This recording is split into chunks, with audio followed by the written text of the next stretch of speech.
Jadi kita bisa sharing dengan anak-anak. Kemudian ada disiplin positif, nilai-nilai kebajikan, kebutuhan dasar manusia, motivasi perilaku manusia, posisi kontrol guru. Jadi posisi kita sebagai guru itu sebagai apa? Nanti kita akan lihat apakah sebagai penghukum, sebagai teman, sebagai orang yang membuat merasa bersalah, atau kita sebagai pemantau atau manajer. Selanjutnya, paradigma belajar dengan paradigma baru, kita dituntut untuk menciptakan pembelajaran yang berdiferensiasi sehingga peserta didik belajar sesuai dengan kebutuhan, sesuai dengan teori psikologi modern untuk mewujudkan profil pelajar Pancasila. Jadi kita dituntut untuk mengetahui karakteristik siswa kita. Dia ini model pembelajarannya yang seperti apa? Ya, lanjut. Nah, selama ini kita terjadi miskonsepsi tentang teori kontrol. Kita merasa kalau ilusi guru mengontrol murid. Misalnya kita melakukan sebuah penguatan positif itu efektif dan bermanfaat. Kemudian kita memberikan kritik, membuat mereka merasa bersalah. Itu kita merasa bangga ya ketika saya dulu merasa bangga ketika siswa sudah merasa bersalah atas kesalahannya. Ternyata itu juga hanyalah ilusi. Itu tidak membentuk karakter peserta didik. Selanjutnya ilusi bahwa orang dewasa berhak memaksa. Jadi kita sebagai seorang guru ternyata tidak berhak untuk memaksa sekalipun itu adalah anak didik kita. Lanjut. Nah, ini mengubah paradigma stimulus respon ke pendekatan teori kontrol. Jadi kalau di stimulus respon itu realitas atau kebutuhan kita sama. Kalau di teori kontrol, realitas kebutuhan kita berbeda. Jadi setiap anak itu berbeda karakternya. Kita tidak bisa menyamaratakan semuanya sama. Yang kedua, semua orang melihat hal yang sama kalau di stimulus respon. Tapi kalau di teori kontrol, setiap orang memiliki gambaran yang berbeda. Seperti tadi ya, seperti kita menentukan visi misi sekolah, kita memiliki gambaran yang berbeda-beda. Nah, ini adalah selanjutnya ya, kita mencoba mengubah orang agar berpandangan sama dengan kita. Tapi kita di posisi kontrol, kita berusaha memahami pandangan orang lain tentang dunia. Jadi kita harus kalau di dalam memecahkan persoalan, jangan hanya memandang dari sudut pandang diri kita, tapi dari berbagai sudut pandang. Lanjut. Ini lumayan banyak ya Bapak Ibu, 21 slide. Nah, ini disiplin positif. Ya, lanjut. Nah, nilai-nilai kebajikan. Nah, ini yang akan kita bahas mengenai nilai-nilai kebajikan, nilai yang disepakati bersama lepas dari suku bangsa, agama, bahasa maupun latar belakangnya. Jadi di nilai-nilai kebajikan ini ada nilai profil pelajar Pancasila yang sudah kita bahas, sudah sama-sama kita tahu ya. Beriman, bertakwa kepada Tuhan Yang Maha Esa dan berakhlak mulia, mandiri, bernalar kritis, berkebinekaan global, bergotong royong dan kreatif. Kemudian ada IBO Family Years program, sikap murid itu toleransi yang diharapkan rasa hormat, integritas, mandiri, menghargai, antusias, empati, ingin tahuan, kekreatifan, kerjasama, percaya diri dan komitmen. Jadi diharapkan siswa itu memiliki komitmen terhadap apa yang sudah kita yakini. Ada juga yang ketiga, 9 pilar karakter, cinta Tuhan dan segenap penciptanya, kemandirian dan tanggung jawab, kejujuran, amanah, diplomatis, hormat dan santun, dermawan, suka menolong dan gotong royong, percaya diri, kreatif dan bekerja keras, kepemimpinan dan keadilan baik dan rendah hati ya. Semuanya sama, hampir sama dan sudah tercakup semuanya di dalam profil pelajar Pancasila. Selanjutnya kita akan bahas apa saja sih kebutuhan dasar manusia. Nah, di sini ada 5 kebutuhan dasar manusia yang dipelajari di guru penggerak. Yang pertama, bertahan hidup ya. Jadi kebutuhan sandang, pangan, papan, ini adalah kebutuhan bertahan hidup. Kemudian ia membutuhkan kasih sayang dan rasa diterima. Jadi setiap anak itu memiliki kebutuhan rasa sayang dan diterima, baik itu oleh gurunya maupun oleh rekan-rekan atau temannya. Kedua, kebebasan. Dia ingin diberikan kebebasan. Bagaimana sih cara kita memberikan kebebasan kepada anak? Misalnya, ketika ada suatu materi, kita berikan dia waktu untuk mengemukakan pendapatnya. Kemudian kesenangan. Bagaimana kita bisa menciptakan pembelajaran yang menyenangkan juga bagi mereka, bukan hanya bagi diri kita sendiri. Yang keempat, penguasaan. Nah, di sini dia butuh penguasaan ketika dia mampu mengerjakan sesuatu. Nah, dia butuh diakui. Itulah penguasaan. Lanjut. Nah, motivasi perilaku manusia ini ada yang namanya motivasi intrinsik dan ada motivasi ekstrinsik. Jadi ketika dia memiliki motivasi intrinsik, dia memiliki motivasi yang datang dari dalam dirinya. Jadi motivasi intrinsik ini seorang anak itu memahami bahwa dia harus menjadi orang yang memiliki pribadi yang baik, yang dihargai, ya, dia juga menghargai dirinya. Tapi kalau motivasi ekstrinsik, dia masih dalam rangka menghindari terdapat masalah, menghindari hukuman, ya, tidak ingin mendapatkan permasalahan di sekolah. Itu masih terbatas motivasi intrinsik. Ataupun dia hanya ingin mendapatkan pujian. Nah, ini posisi kontrol guru, hukuman. Yang pertama ini, kita sebagai seorang guru bersifat sebagai seorang penghukum. Ketika murid salah, kita memberikan hukuman. Nah, ini adalah karakternya bersifat tidak terencana atau tiba-tiba. Jadi ketika kita memberikan hukuman, ketika kita menjadi seorang hukum, kita itu tidak ada kesepakatan antara murid. Tiba-tiba saja murid mendapatkan hukuman tanpa ia ketahui sebelumnya. Yang kedua, konsekuensi. Konsekuensi ini sudah terencana. Murid sudah tahu kalau dia melanggar, berarti dia akan mendapatkan konsekuensinya, ya. Misalnya kalau dia datang terlambat, dia konsekuensinya apa? Dia sudah tahu. Tetapi dia juga dibuat tidak nyaman untuk jangka pendek. Kemudian teori restitusi. Nah, restitusi ini proses menciptakan kondisi bagi murid untuk dapat memperbaiki dirinya, proses berkolaborasi, mengajarkan murid untuk mencari solusi. Nah, ini ada 5 posisi kontrol, ya. Jadi ada penghukum yang sudah saya jelaskan tadi. Kemudian pembuat merasa bersalah. Jadi pembuat merasa bersalah ini kita menggunakan kata-kata memelas. Misalnya, kenapa sih kamu kok datanya terlambat terus? Kamu tidak kasihan ya sama ibu. Nah, itu akan membuat anak merasa bersalah. Kemudian teman ini bahasanya seperti teman, ya, bahasanya santai, tetapi anak itu terkesan menjadi teman kita. Yang kedua, yang keempat itu pemantau. Pemantau ini kita selaku guru itu sudah berperilaku yang baik, menyesuaikan dengan murid, terus nada suara kita juga ramah dan tidak memaksa. Nah, dari kelima posisi kontrol, ada satu posisi yang diharapkan, yaitu posisi sebagai seorang manajer. Manajer inilah yang mempraktekkan segitiga restitusi. Lanjut.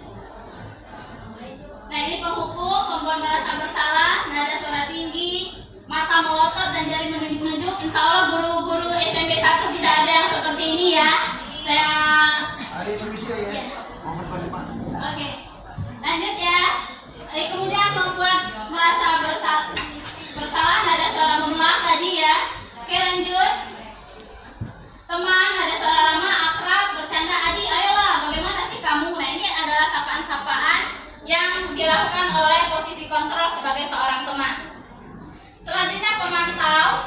Nah, pemantau ini ada suara datar, bahasa tubuh yang formal. Adi, tahukah kamu jam berapa kita mulai? Nah, rata-rata kita sebagai seorang guru mungkin ada yang merasa, oh berarti saya selama ini sudah menjadi seorang yang pemantau, ya.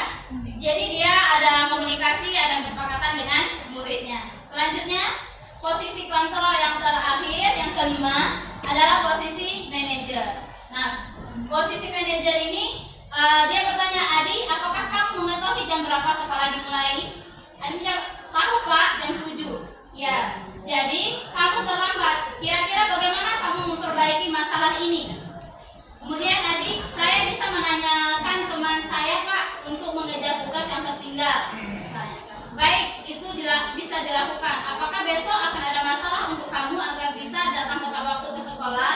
Tidak, Pak, saya bisa tepat waktu. Baik, saya hargai usahamu. Nah, ini yang diharapkan sebagai seorang guru. Jadi dia dipancing untuk bisa menyelesaikan masalahnya sendiri. Jadi dipancing dulu, kira-kira dia tahu tidak kesalahan dia. Jangan-jangan dia itu tidak tahu apa kesalahannya. Jadi menyadarkan siswa supaya mereka tuh tahu, oh saya ini salah. Kalau yang saya lakukan ini adalah saya dan saya tidak boleh mengulanginya. Ya, jadi di posisi manajer ini kita membuat anak menyadari kesalahannya sekaligus kita mengkomunikasikan bagaimana sih kamu mengatasi masalah. Jadi mencari solusi yang terbaik untuk dirinya sendiri. Selanjutnya, nah di sini kita juga sebelum memulai, ini khususnya untuk wali kelas sangat bagus untuk dipraktikkan ya, membuat keyakinan kelas. Jadi sebelum memulai pembelajaran, sebelum kita memulai pembelajaran, kita buat dulu keyakinan kelas. Mengapa sih keyakinan kelas? Mengapa bukan peraturan kelas? Ada yang tahu kira-kira? Kalau peraturan itu cenderung seorang guru tiba-tiba ini adalah tata tertib kita akan berlakukan di kelas ini. Nah, tapi kalau keyakinan kelas, kita mendiskusikan dengan peserta didik. Kira-kira kita ingin kelas yang bagaimana? Pun kita juga bisa membuat keyakinan sekolah. Sekolah kita ini tata tertibnya ingin yang seperti apa? Sebenarnya kita bisa juga mengajak wali murid untuk sama-sama berkoordinasi sehingga tidak timpang antara di rumah dengan di sekolah. Nanti di sekolah kita sudah menyiapkan disiplin positif, tapi di rumahnya abai seperti itu. Jadi bisa berkoordinasi rapat bersama dengan wali murid.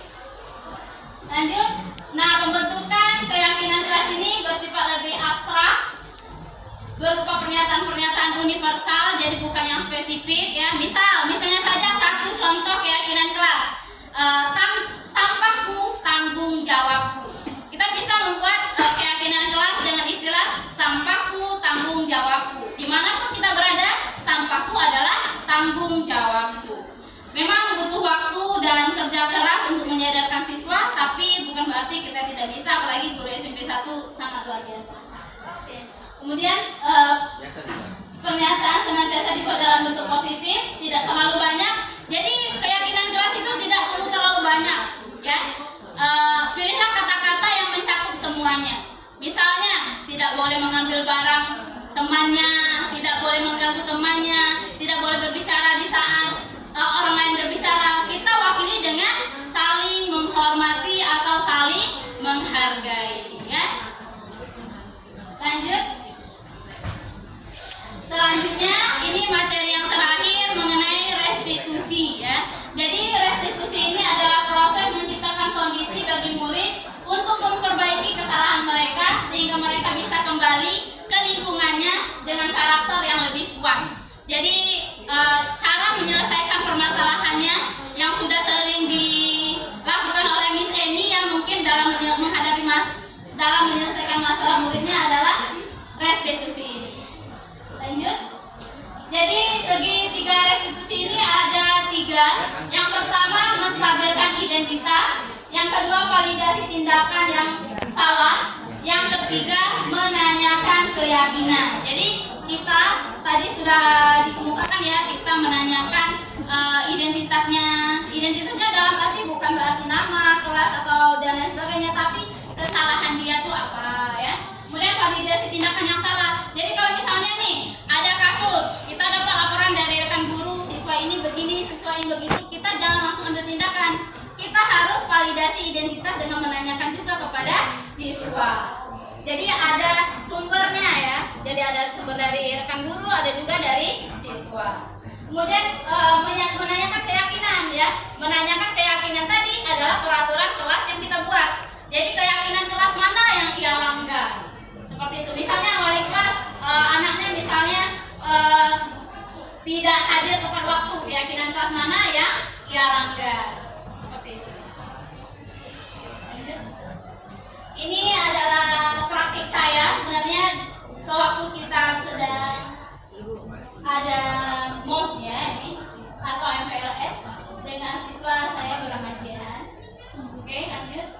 Ini ada videonya. Dibuka, Tiara.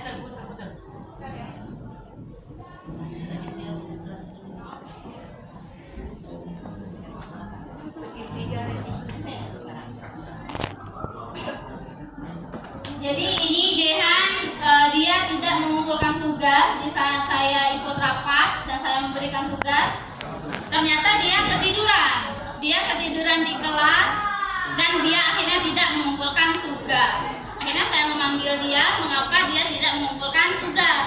Dia menyatakan kalau dia semalam hari itu dia asik main HP dan scroll sosial media. Akhirnya dia ketika datang ke sekolah dia mengantuk.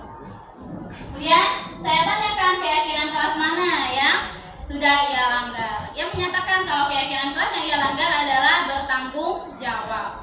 Jadi keyakinan kelas yang ia langgar di sini adalah bertanggung jawab.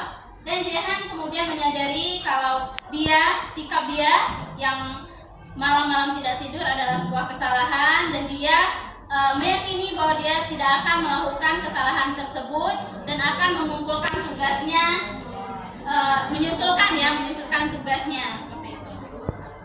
Mungkin itu saja Bapak Ibu, imbasan dari materi budaya positif. Semoga kita sama-sama bisa mempraktekannya, merealisasikannya, dan bisa menciptakan SMP Negeri 1 ini SMP yang berkarakter dan unggul dalam prestasi.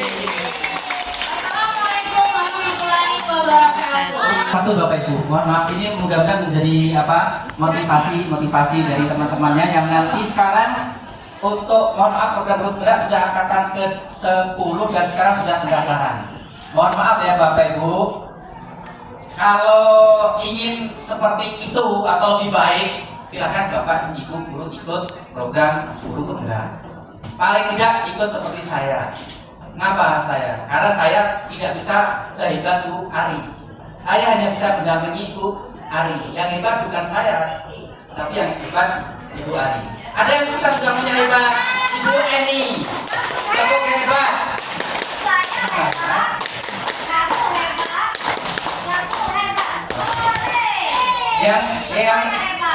Yang ingin nanti dipakai email Ari itu betul kesepakatan Keyakinan kelas. Ya, keyakinan kelas. Kalau dulu peraturan kelas. Boleh Bapak Ibu, bukan hanya wali kelas, tapi seluruh kita mata pelajaran buat kesepakatan kelas. Tapi untuk mata pelajaran juga kita juga boleh apa-apa. Kali kemauan anak itu apa? Bukan kita yang menetapkan. Kalau anak nanti, oh ini sir, ini mem, ini, nanti dia akan lebih bertanggung jawab daripada kita yang menawarkan. Itu pertama. Ajak komunikasi dengan mereka. Cara kalau anak bermasalah, mohon maaf tadi kebetulan ada masalah yang enggak. Saya tadi rangkul anak tadi, saya berlaku sebagai teman Bapak Ibu. Si Angga tadi, ada nangis. Raima. Saya bukan menyalahkan, bukan. Walaupun dia salah saya enggak, saya aja rangkul duduk. Dia sampai nangis. Saya diam saja, hanya karena dia nangis Bu. Walaupun tadi ada air mata goyang, enggak masalah. Maaf ya Bu, Tiara ya. Tiara ini kan calon PDP juga nanti. Ya, enggak masalah dia Bapak Ibu. Jadi mohon maaf ya, anak-anak itu sama dengan kita punya masalah. Kalau bisa kita bisa memahami masalah kita. Lama-lama baru dia ada betul tadi. Segitiga restitusi untuk orang S tadi ya, restitusi. Jadi itu sebenarnya anak punya masalah, tahu masalahnya, dia nanti akan cari solusinya. Terakhir Bapak Ibu, 5 menit ada praktek, mungkin ada praktek refleksi. Ini nanti bisa refleksi ya. Bapak Ibu, tolong nanti ketika di kelas biasakan anak sebelum pulang mungkin 5 menit jadilah refleksi yang terkenal untuk anak yang saya sudah praktekkan di kelas. Pakai saja P. Saya yakin nanti saya sebut Bapak Ibu menghafal 4P. P pertama, kalau bahasa Inggrisnya 4 apa? F ya, tapi itu 4P aja. Pertama, peristiwa. Yang kedua, pelajaran. Yang ketiga, perasaan.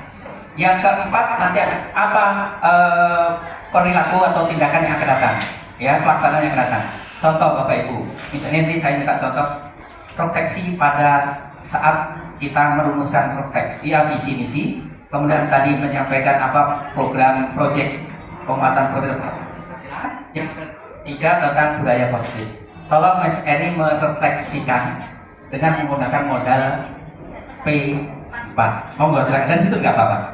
Ini langsung praktek ya. Karena mohon maaf ya, tadi saya Mas Eri dan sebagainya kok guru penggerak tak hebat. Nggak hebat, sama dengan Bapak Ibu ya, sama. Mohon maaf ya, sama saja kita. Makanya kami belajar lagi karena kami merasa nggak hebat. Kita sama-sama terus belajar ya. Jadi kalaupun tadi ditawarkan untuk merefleksikan tentang sosialisasi visi dan misi sekolah, satu tadi peristiwa. Jadi peristiwa apa yang baru kita alami tadi? Di peristiwa apa? Kalau di dalam pembelajaran di kelas kan kita ada proses PBM, proses belajar mengajar. Kapan peristiwa itu terjadi? Kemudian perasaan. Jadi kita refleksi apa perasaan Bapak Ibu setelah kita mewujudkan atau menyepakati kalimat visi dan misi ini. Oh, sepakat, puas. Nah, kita lanjutkan. Kemudian apa lagi Pak tadi? Peristiwa, perasaan, pembelajaran.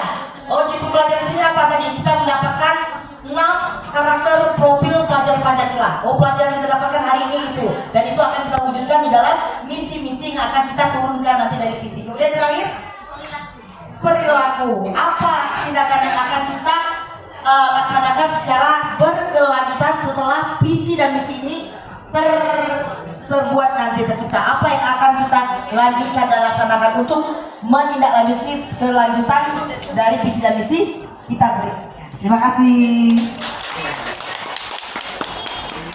Saya tanya pertama peristiwanya apa Bapak Ibu? Peristiwa, oh sekarang ternyata kami mengikuti sosialisasi dari salah satu program guru penggerak. Itu peristiwanya. Termasuk juga rumusan visi misi. Termasuk juga tadi tentang P5. Itu peristiwanya kita. Perasaannya gimana Bapak Ibu? Senang? Nah, nanti tanya dengan anak. Nah, ketika belajar tadi dengan IPA selama 2 jam, bagaimana? Apa yang kamu pelajari? Dia cerita, oh belajar tentang tumbuhan bentuk-bentuk daun misalnya. Bagaimana perasaannya? Senang. Ada yang nggak senang, ada yang bingung gitu kan?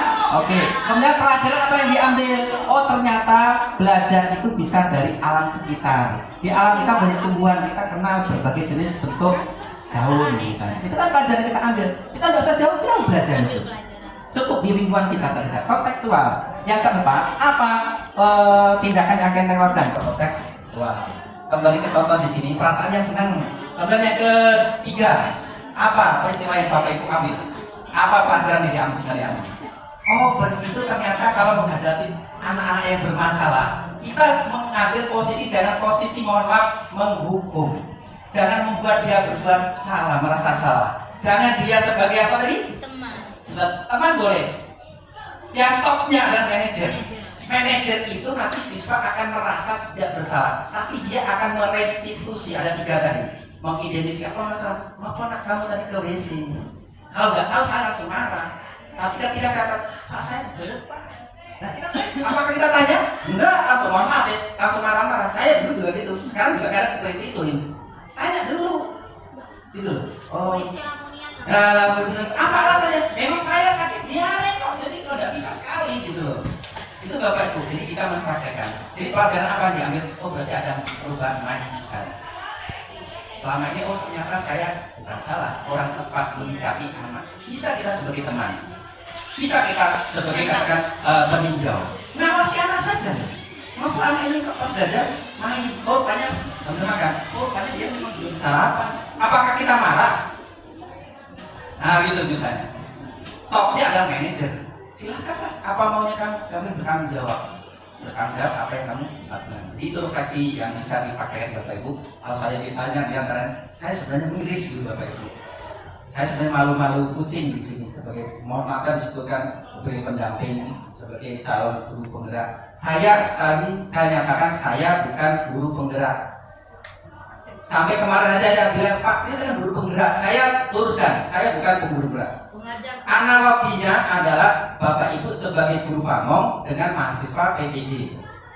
Mendampingi bukan berarti gurunya lebih hebat kan? Ada yang kelebihan guru pembimbing atau pamong, ada juga kelebihan di mahasiswanya. Saya mendampingi mereka ini bukan berarti saya lebih hebat dari Ari, bukan. Tapi ada pengalaman saya yang mungkin Arif perlu, tapi sebenarnya banyak pengalaman Ari yang saya pelajari. Terima kasih atas waktunya. Kita sama-sama terus kita semua mari kita apresiasi, kita semua tepuk tangan untuk kita semua yang luar biasa.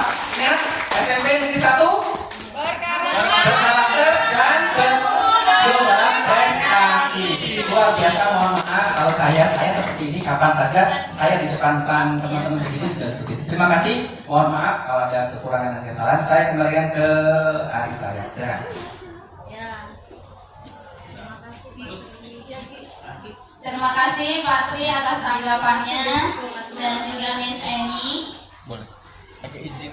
Thank you untuk masukan-masukannya.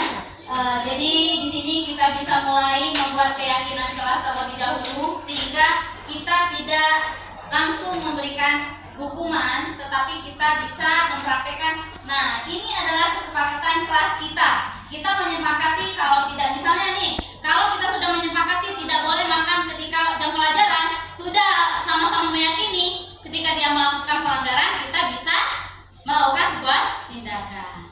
Jadi seperti itu. Jadi yang pertama, poin yang pertama yang harus kita lakukan adalah membuat keyakinan kelas. Seperti kata Pak Tri tadi, bukan hanya untuk wali kelas saja, tapi untuk semua guru mata pelajaran. Itu saja. Sekian. Wassalamualaikum warahmatullahi wabarakatuh. Silakan yang belum datang, calon guru penggerak SMP Negeri 1 Palembang.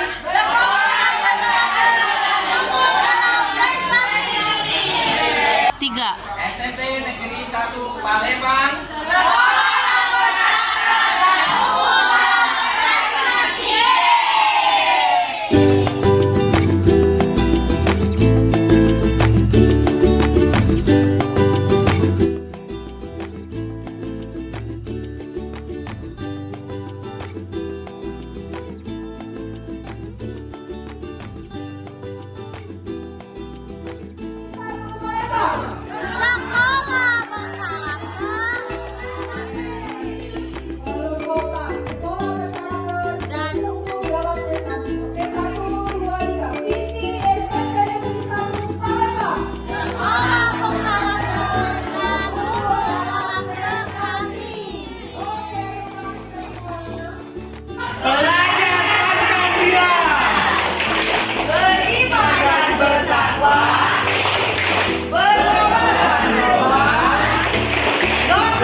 Almira nggak masuk, izin.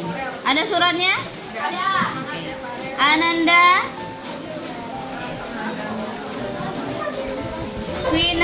Aquina,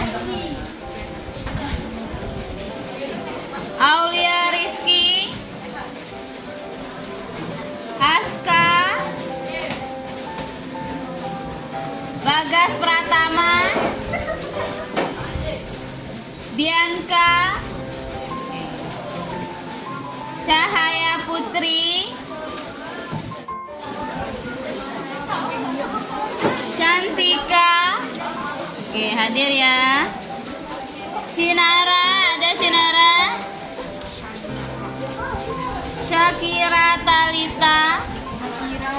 Ya, Zakira Talita Zahra. Panggilannya siapa? Zakira. Zahra, oke. Zakira. Irfan ada Irfan. Oke, ada ya Irfan ya. Jihan. Oke. Kaila. Kanza. Kiandra. Kiandra mana Kiandra? M. Adila Fatir. Ini Fathi ya? Fathi. Fathi yang mana ini orangnya? Oke. Hari ini kita akan membuat keyakinan kelas. Nanti Miss akan bagikan sticky note-nya. Kalian tulis hal-hal yang benar-benar kalian inginkan, ya. Yang benar-benar kalian yakini kalian bisa melakukannya selama 1 tahun ke depan, ya. Ini adalah keyakinan kelas kita.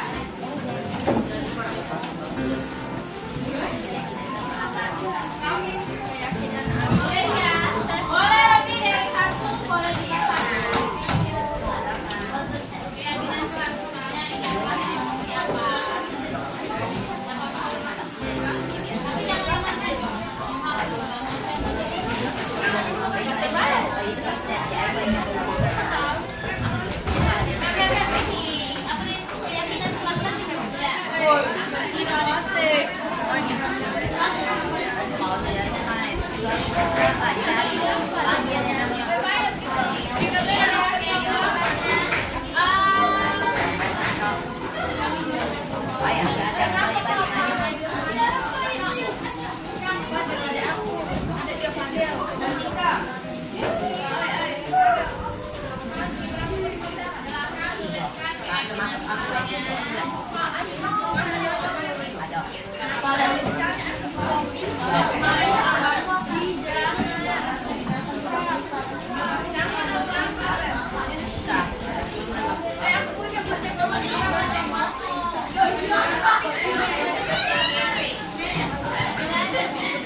Tulis apa yang kira-kira kalian yakini untuk kalian lakukan selama 1 tahun ke depan. Ya. Di kelas ini kalian ingin pembelajaran yang seperti apa? Tuliskan ya. 1 orang minimal 1 keyakinan kelas.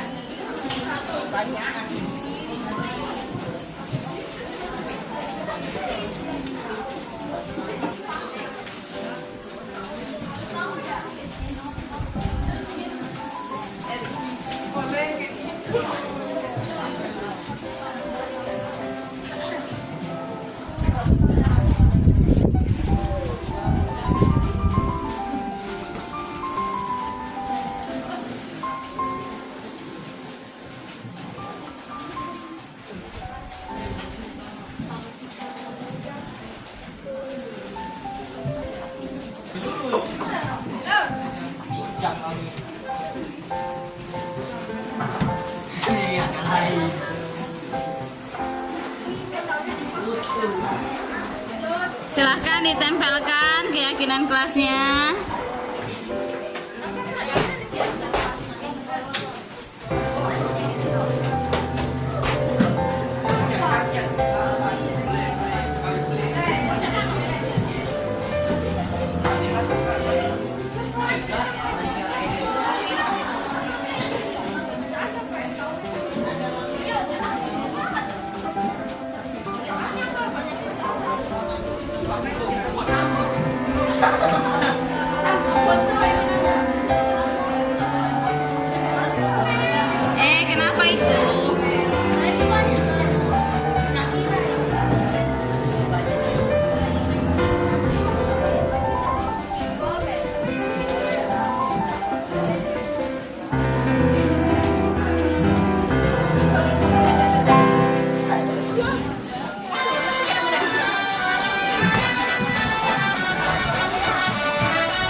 Oke,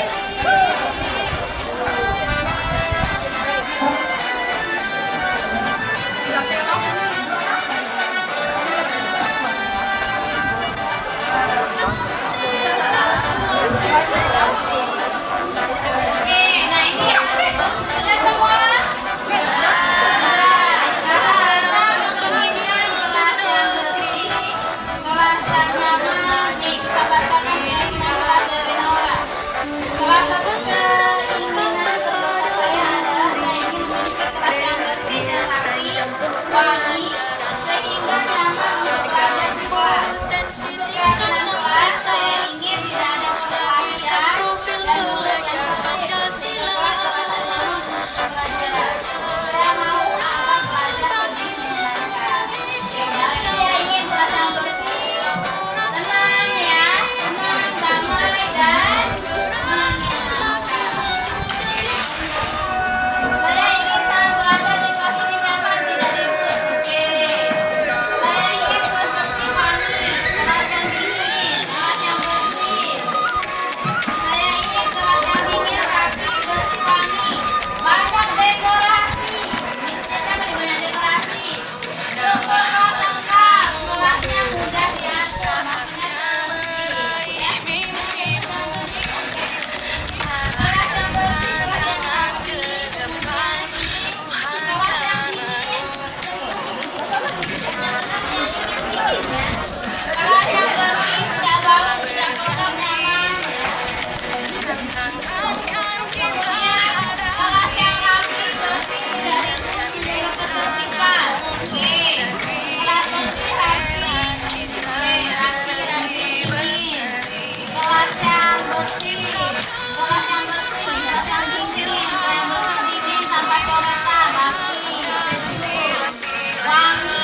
Oke, merah, murid tidak nakal, kelas rapi dan indah, jaga ketertiban senyum. Oke, berarti kita sepakati ya. Kelas keyakinan kelas kita yang pertama adalah kelas yang bersih.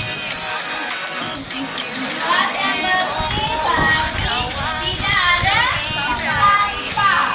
Nah, kita buat keyakinan kelas kita yang pertama. Bagaimana? Kata-kata positifnya. Kita buat keyakinan kelasnya sampahku tanggung jawab.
memanggilmu kawan. Belajar bergerak berbagi untuk negeri, guru penggerak majukan pendidikan. Guru penggerak kepada murid, kreatif sancang pembelajaran. Hargai potensi, tingkatkan prestasi, lahirkan profil pelajar Pancasila. Belajar bergerak berbagi untuk negeri, kita menjalin kolaborasi. Belajar bergerak berbagi untuk Kira-kira Jihan tahu tidak mengapa dia memilih tahu sebenarnya kalau belum tidak alhamdulillah kalau tahu. Kenapa kamu tidak membuat tugas? Kamu masuk kan kemarin masuk Miss tapi tidak mau membuat tugas. Ya udah. Jihan, setiap orang itu pasti pernah melakukan kesalahan. Miss juga pernah melakukan kesalahan, tapi pasti ada alasannya